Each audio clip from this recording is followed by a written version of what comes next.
अब हम लोग एक मसल फाइबर का स्टडी करते हैं। तो एक्सप्लेनेशन के लिए मैंने मसल फाइबर लिया है स्केलेटल मसल का, और जो डिफरेंसेस होंगे अदर मसल फाइबर्स में, स्मूथ और कार्डियक में, वो हम लोग मेंशन कर लेंगे। तो पहले हम लोग एक स्केलेटल मसल फाइबर के स्ट्रक्चर पे आते हैं। तो जैसे ये मान लीजिए कि एक स्केलेटल मसल फाइबर है, ऐसे मैंने लिख रखा है। तो इसमें सार्कोलीमा प्लाज्मा मेम्ब्रेन को रिप्रेजेंट कर रहा है। सार्कोलीमा पे एसिटाइल कोलिन रिसेप्टर्स दिखाया है मैंने। यहाँ से आप जो जो इंपॉर्टेंट पॉइंट होगा नोटिस करते चलिएगा। एसिटाइल कोलिन रिसेप्टर्स हैं प्लाज्मा मेम्ब्रेन पे, ये प्लाज्मा मेम्ब्रेन है। आप नोटिस कर रहे हैं जो समवेयर इन्वाजिनेटेड है, इनवर्डली फोल्डेड है प्लाज्मा मेम्ब्रेन सार्कोलीमा, और इन इन्वाजिनेशंस को, इनवर्ड फोल्डिंग्स को टी टेब्यूल्स नाम दे रखा हम लोगों ने। क्या इंपॉर्टेंस आप नोटिस कर रहे होंगे कि ये जो इनवर्ड फोल्ड्स हैं ट्रांसवर्स टेब्यूल्स, ये एक्स्ट्रा सेलुलर फ्लूइड या आउटर इन्वायरमेंट को अंदर तक, सेल के अंदर तक, साइटोप्लाज्म तक, सार्कोप्लाज्म तक कम्युनिकेट कर पाते हैं। आप कह सकते हैं कि आउटर इन्वायरमेंट को थोड़ा अंदर तक ले आने के लिए ये इन्वाजिनेशंस हैं, ट्रांसवर्स टेब्यूल्स कहते हैं हम लोग इनको।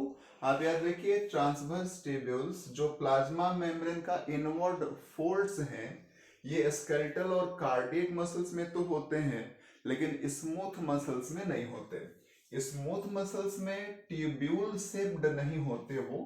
उनका स्मूथ मसल के सेल में कैसा होगा, तो इस तरह से वो फ्लास्क लाइक होते हैं, लाइक एल्वियोलाई होते हैं। तो वहां पे टी ट्यूब्यूल्स का ऐसा शेप होने के वजह से स्मूथ मसल्स में नाम रखा हम लोगों ने कैवियोला, प्लूरल कैवियोली। तो स्मूथ मसल्स में ऐसे कैवियोली हैं। ट्रांसवर्स ट्यूब्यूल्स जो होते हैं वो स्केलेटल और कार्डियक में है। नोटिस करते जाइए इंपॉर्टेंट पॉइंट्स। अब हम लोग आगे आते हैं। ये आप स्मूथ एंडोप्लाज्मिक रेटिकुलम नोटिस कर रहे हैं, सार्कोप्लाज्मिक रेटिकुलम नाम दे रखा हम लोगों ने। तो ये आप जैसा जानते हैं SER इंटरकनेक्टेड सिस्टर्ना से बने हैं। तो ये जो फ्लैटेंड सिस्टर्ना है SER के, कुछ सिस्टर्नी होते हैं जो टी ट्यूब्यूल्स के क्लोज कांटेक्ट में होते हैं। तो ये जो टी ट्यूब्यूल्स के क्लोज कांटेक्ट में पाए जाने वाले सिस्टर्नी हैं SER के, उनका नाम दे रखा हम लोगों ने लॉन्गिट्यूडिनल ट्यूब्यूल्स। आप याद रखिए, लॉन्गिट्यूडिनल ट्यूब्यूल्स SER के, ठीक ना, ये सिस्टर्ना हो गए। तो याद रखिए, एक टी ट्यूब्यूल के क्लोज कांटेक्ट में वन पेयर होते हैं एल ट्यूब्यूल्स, और इसलिए इस कंबाइंड स्ट्रक्चर को one T tubule and one pair L tubule को मसल ट्राइयाड नाम से पुकारते हैं हम लोग। तो मसल ट्राइयाड आप ध्यान रखिए। क्या फंक्शन है एल ट्यूब्यूल्स का, तो ये कैल्शियम आयन के स्टोरेज हाउस हैं, इनमें कैल्शियम आयन स्टोर्ड है। अब यहाँ पे ध्यान रखिए कि ट्रांसवर्स ट्यूब्यूल जो है वो प्लाज्मा मेम्ब्रेन का हिस्सा है, और कोई भी membrane protein, lipid bilayer protein से बना होगा। तो सबसे बाहर प्रोटीन मॉलिक्यूल्स होंगे प्लाज्मा मेम्ब्रेन और ट्रांसवर्स ट्यूब्यूल्स पे, सबसे अंदर भी प्रोटीन मॉलिक्यूल्स होंगे।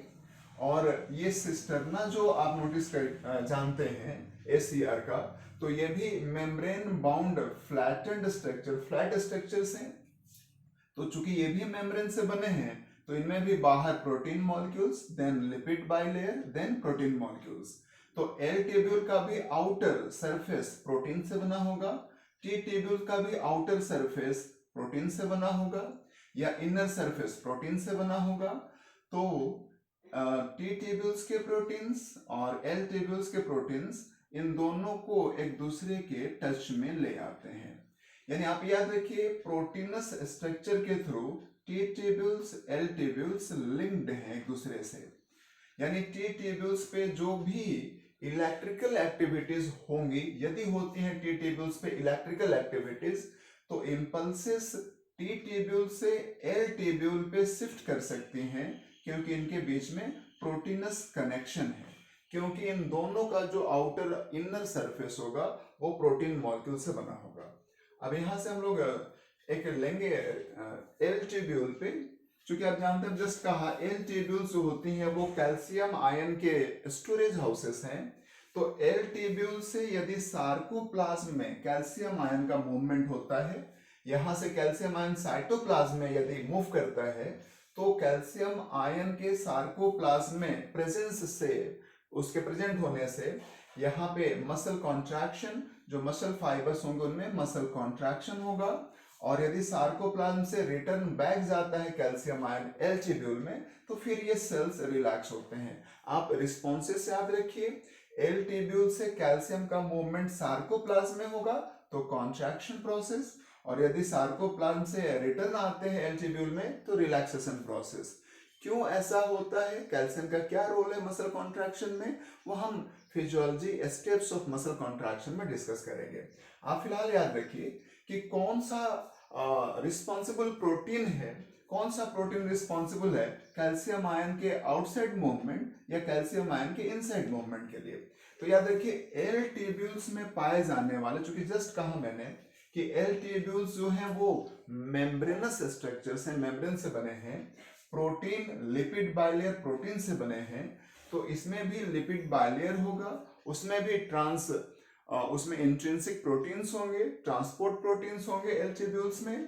तो आप याद रखिए दो पर्टिकुलर ट्रांसपोर्ट प्रोटीन पे ध्यान रखिए आप। कैल्शियम आयन चैनल प्रोटीन जो पैसिवली वर्क करता है, एटीपी डिमांडिंग नहीं है, एनर्जी डिमांडिंग नहीं है। आप जानते हैं जो पैसिव ट्रांसपोर्ट करने वाले प्रोटीन्स होते हैं उन्हें हम चैनल प्रोटीन कहते हैं।